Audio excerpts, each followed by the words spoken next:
Remember this? The cheapest axe on Amazon? I know, what a piece of junk, and that thing isn't gonna last. But despite all of the negative comments, I just keep using it for work because it's easy to sharpen. And I just don't care about it. I just throw it around in the mud. But it's great for running experiments on. So this sharpening stone was $1 at the dollar store. Let's see what kind of edge it can give this guy. But first, let's see if we can cut it in half to make sharpening pucks.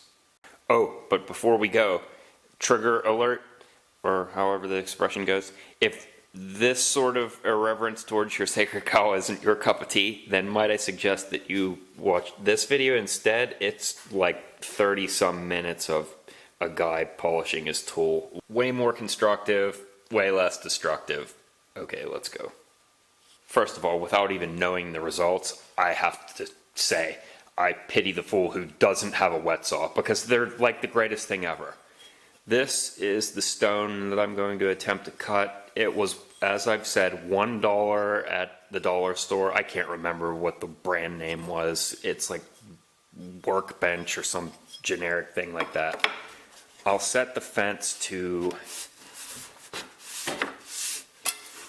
well, I'll set it a little better off camera, but I'll set it to the same as the width. And the stone is approximately 2 inches by 6 inches, so I should be able to get 3 pucks out of it, but for now I just want to get one, and then I'll leave the other 2/3 intact for other sharpening things. I'm using warm water because it's brutal out here, look. Okay, so what's my prediction? I think it's going to work, but I think it's a bad idea because I use those expensive porcelain blades that are really skinny. So I think it'll cut, but I think it's bad for my blade.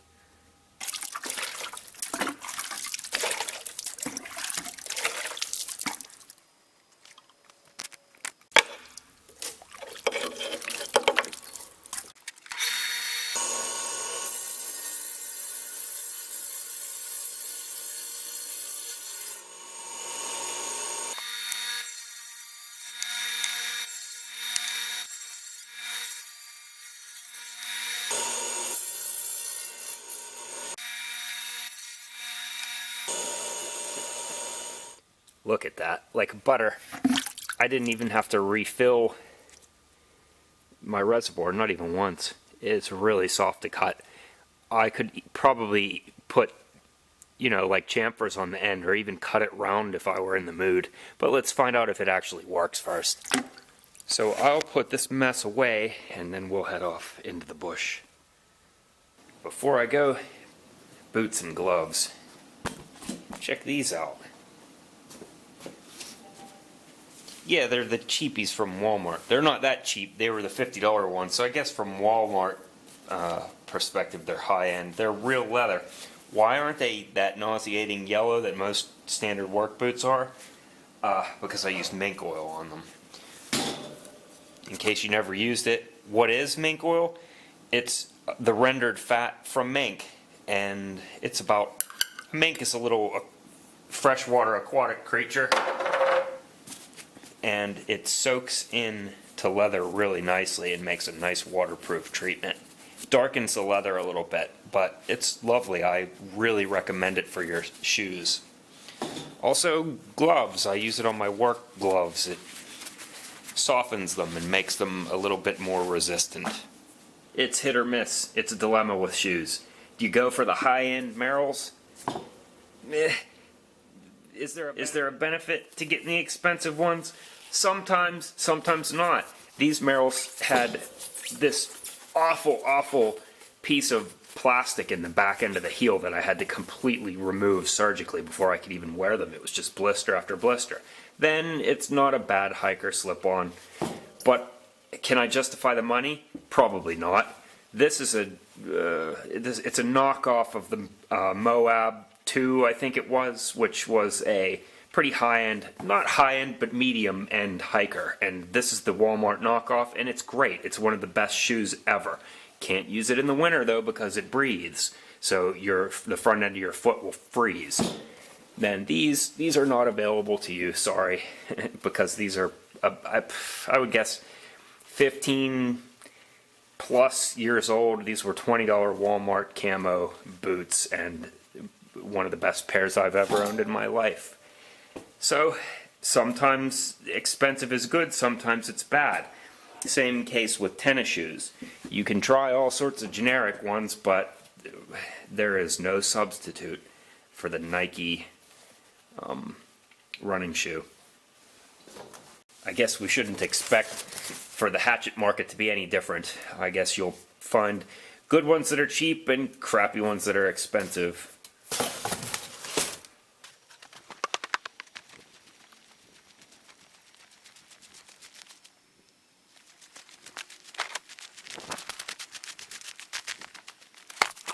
So this little campsite has been my project for the last few days.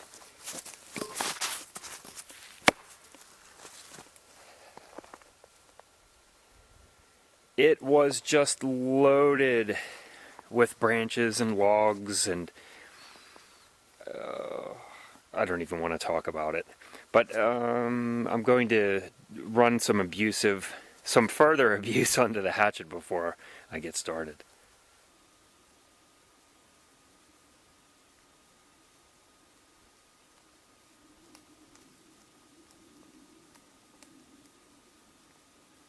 There's something I can drag back. It's sufficiently dead.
I've been making videos here on the interwebs for some time now, so believe you me, I already know that you're the greatest fire starter in the history of mankind, or you know the proper technique, but I seriously don't care.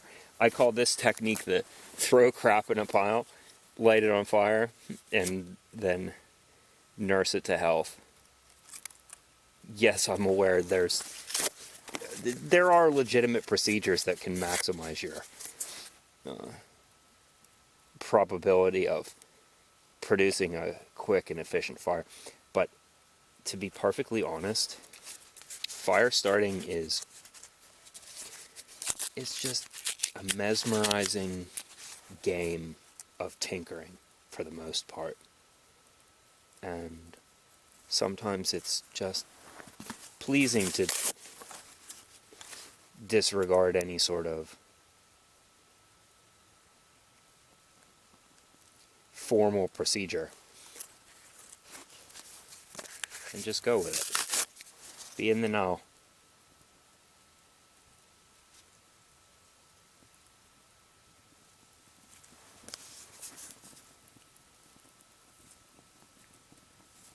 There's nothing at stake. Did you ever read that Jack London short story, To Build a Fire?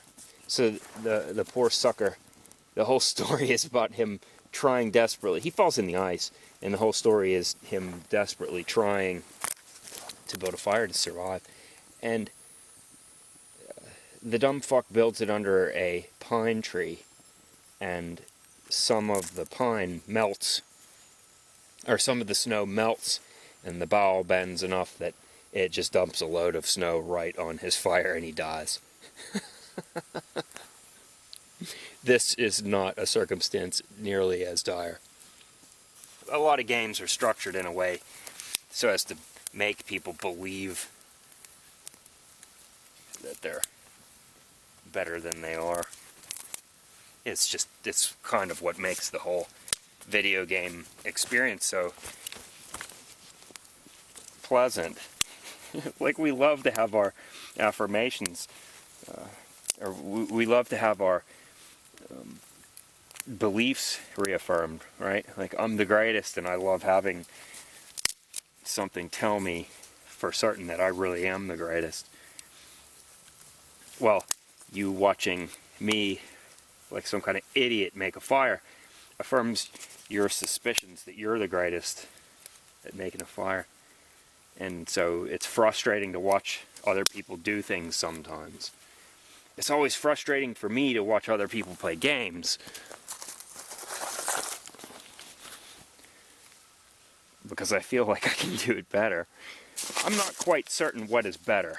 Is it better to watch, I mean, rather from an entertainment point of view or a satisfaction point of view, is it better to watch skill being exercised, or is it better to watch the lack of skill? Which satisfies us more? I'm not sure. It seems like the YouTube channels where people are idiots are more successful than people who really are good at what they do. Because we're threatened, aren't we? We're threatened by intelligence, or skill, or education, or things in general that are in general superior to us. We find that threatening.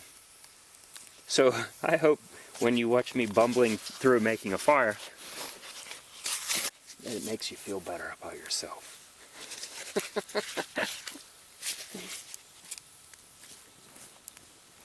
The other thing is, if I don't act like an idiot, then you accuse me of being arrogant. And boy, does that get old. You're not allowed to be capable on this medium, because then you'll be considered arrogant. Maybe I am. But you know what? I don't think of myself as great. I just think that so many people are just insufficient.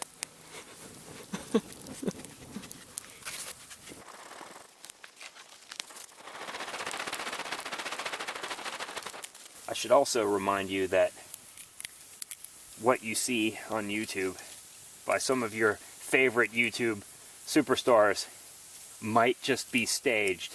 Their skills might not be as authentic as you believe. Why? Why would I say that? You don't believe me? Here, I'll prove it to you. The hardest thing about bushcraft is finding the right gear, which, incidentally, you can get by following the links in the description. Want one? See, editing makes it can make it seem however that we, the presenter, want it to seem. I remember I had a professor, I was asking questions, and she just stopped and said, "Mr. So-and-so, you are the writer. I'm going to go wherever you take me." Goodness, she was wise. That is exactly it. Because when we're consumers of media,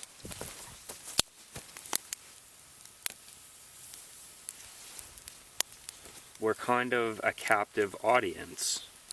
We're at the mercy of the direction of the story.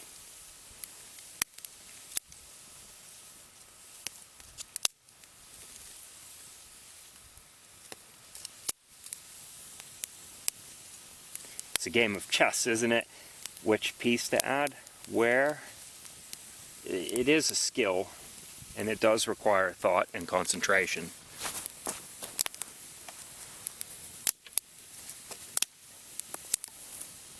And the more you do it, the more your intuitions about what to add improve. I don't think I'm very skilled at it, though. I mean, I'm more skilled than this video will suggest, because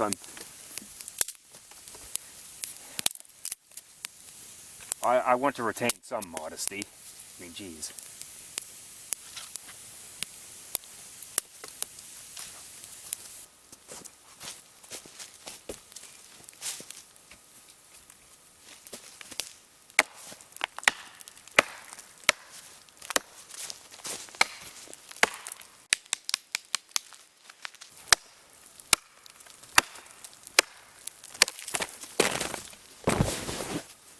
That's rotten. Try that on some real wood, like some oak.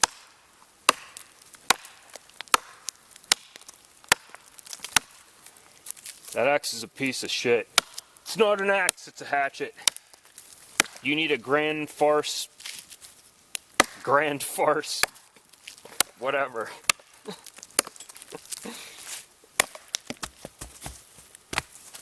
Technically, that's called the bit, not the edge.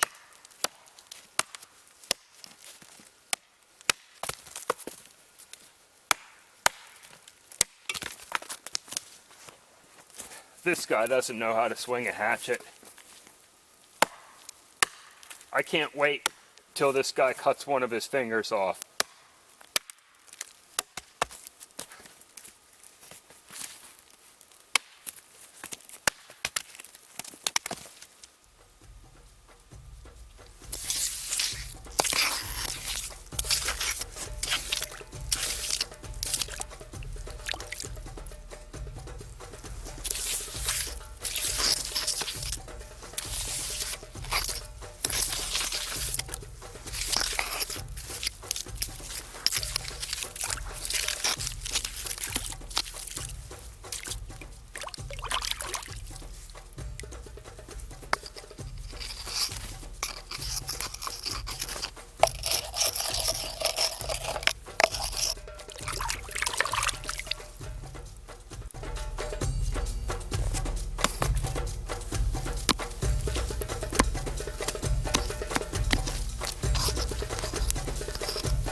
Wow, that's versatility.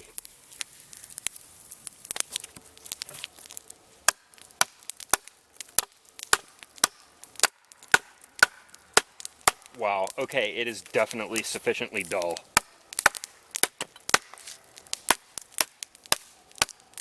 It's actually dangerous to use it at this point. Especially on this cut, because it could glance off and take part of me with it. Dull with respect to cutting pine, probably sharp with respect to cutting human anatomy.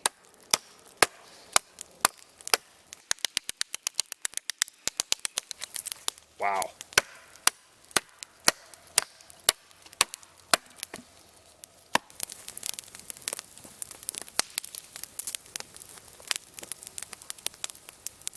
Well, this fire can certainly sustain itself by itself for a while.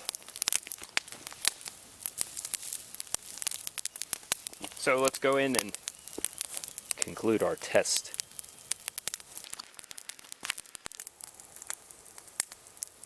This is early December, by the way, and one of our first snowfalls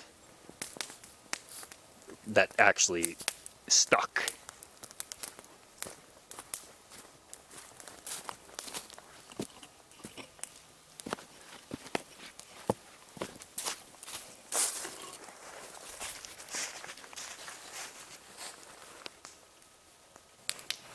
I can also go this way instead. This is really cool.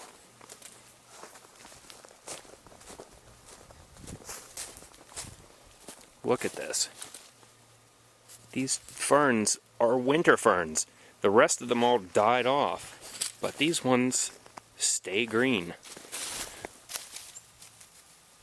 That is pretty impressive. This little trail will take me up behind my wood pile, which is behind the garage. If you can make it out, there it is. Okay, so let's check the dealio, as the kids today say.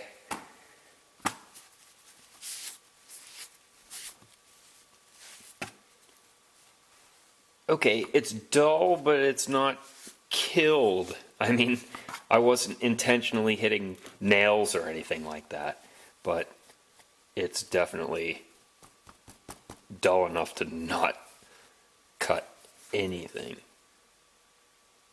Get a good look at it, because I want to try to transfer this information as best as I can to you, because it's kind of hard to relate. This isn't really something that can be quantified and then sent over the internets to you very effectively.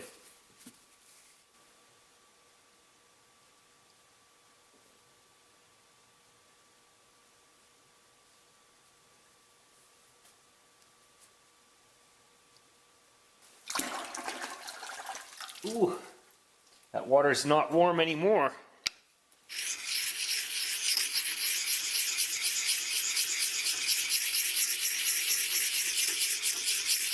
I hope I'm using the dull side first. Yes, the blue definitely seems rough. The green side seems smoother. I don't know what the grit is.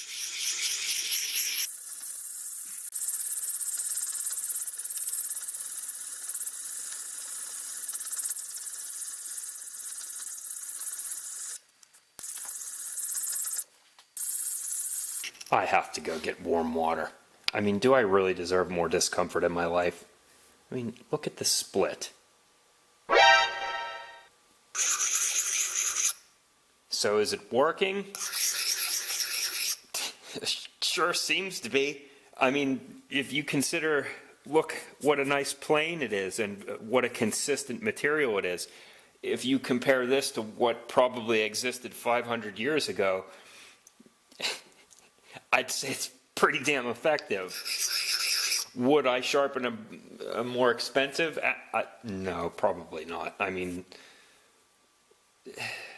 it feels a little bit crumbly, and I don't know. I'll share my conclusions when I'm done.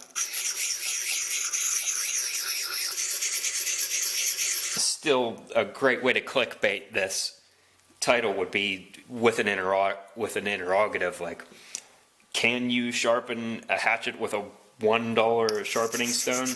Which, anytime there's a question in a thumbnail or a title of a video, it's really a rhetorical question, isn't it? Because if you don't answer exactly in accordance with what the suspicions of the viewer are, then they're just going to accuse you of clickbait, which you're going to get anyways. And to be honest, what difference does it make if you get the accusations? It really doesn't affect viewership. You're damned if you do and if you don't. No, that isn't some kind of special effect. It's the camera. Oh. So check this out.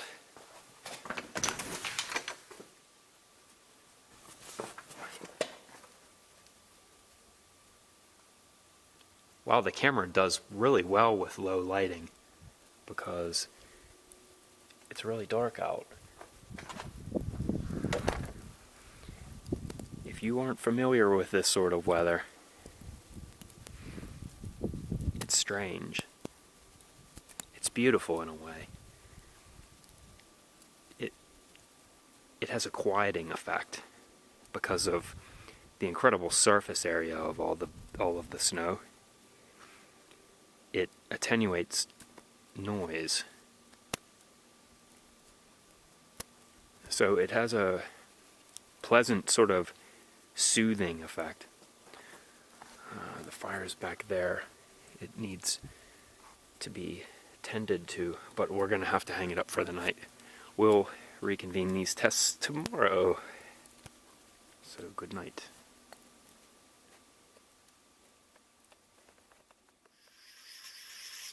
So yes, it is the following day, and I've already been out there trying it out. What are my conclusions? It works. What do you want? It's a buck. It's a no-brainer. You have to buy one. I mean, it worked great.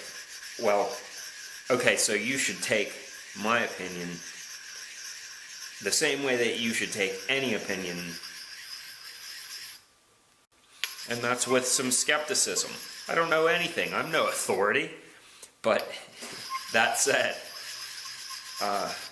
it worked pretty much exactly the same as any other stone that I've ever used. We'll strop it, and then I'll show you some close-up shots. This strop is just a leather belt that goes around the belt that I'm wearing. It's been modified. And if you were paying attention to the beginning of the video, you already know what the strop is conditioned with. Yeah, I know what you're thinking. What a stropping young man, right? It's conditioned with mink oil. Remember, from the beginning? Small aquatic mammal. Now I can just lean back. Make sure there's something behind you so you don't, if it were to break, you don't fall. And now I can just easily adjust how much tension is on my belt. And it glides really smoothly because of the mink oil that's on there. No, I'm not using any compound. I think the stropping is probably just as important as the stone. I know for the sake of accuracy, I'm supposed to use nothing but the stone for this video, but you have to remove that little curl of metal that a stone creates, or else you're just wasting your time. So how long did it take me? A long time. I'll explain that in a moment. I gave it about an hour of my time, but that wasn't in one sitting, and it was also a punishment for what I did to it. A lot of that was because on the top and the bottom there was just so much material gone. It had been fattened, and that's beyond the purview of this discussion. I'll just give you some close-up shots. I also want to show you what happened to the stone as a result of an hour of work.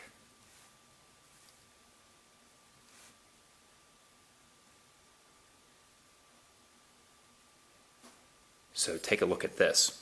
This is the more coarse of the two sides. And this is the finer of the two sides.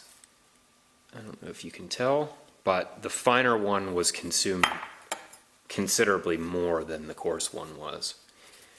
But still, it would take, at that rate, I don't know, 50 hours. But, you know, at 33 cents a piece, it's worth it. Before I take it outside to really run it through a test, I suppose I have to prove to you that it's sharp with the standard cliche, right? Okay.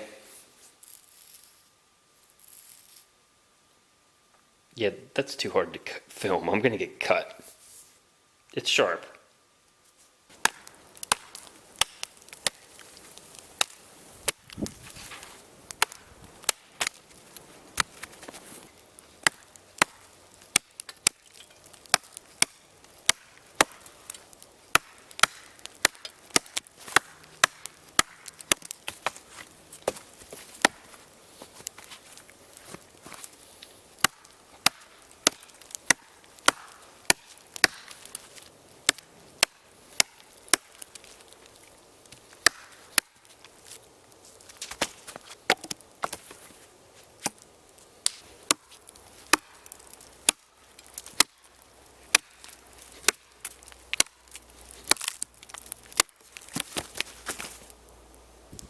I thought of something.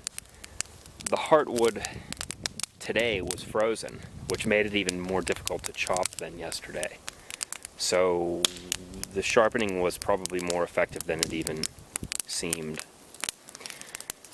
If you like this video, be sure to tell me why.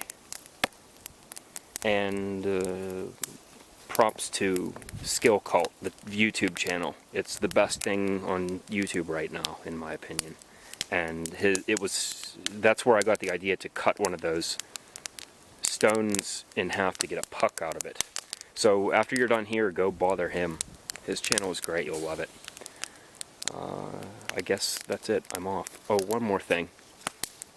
This is just a piece of steel. I know I'm using a piece of crap. It's incidental. It has nothing to do with the point here. Okay, be good, boys and girls.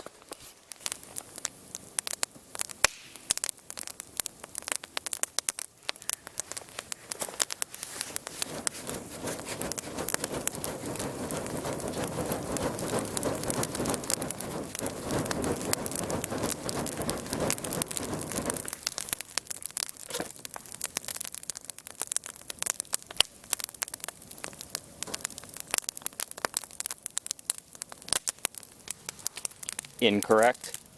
Correct.